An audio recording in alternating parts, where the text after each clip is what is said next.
to carefully observe the key. Back in his cell, he would meticulously draw its outline, allowing no room for error. He would draw even the smallest detail dozens of times, just to perfectly replicate the key's shape. But it wasn't over yet. After the guards finished their rounds, he would light a match and carefully examine the keyhole of the cell door. Then he would take a piece of white paper, carefully press it onto the keyhole, and rub it back and forth repeatedly with his hand. He would roll up the paper and slowly insert it. He then used a wooden stick to stir it back and forth repeatedly. After 20,000 repetitions, Mark successfully determined the depth of the keyhole.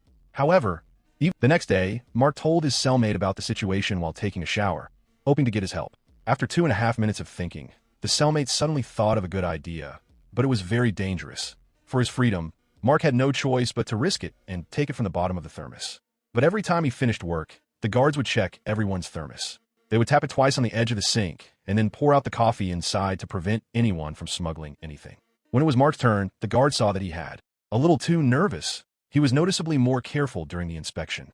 Not only did he bump the thermos a few times, but he also shook it vigorously, yet there was no unusual sound. It turned out Mark had anticipated this and stuffed a towel inside, thus avoiding a potential accident.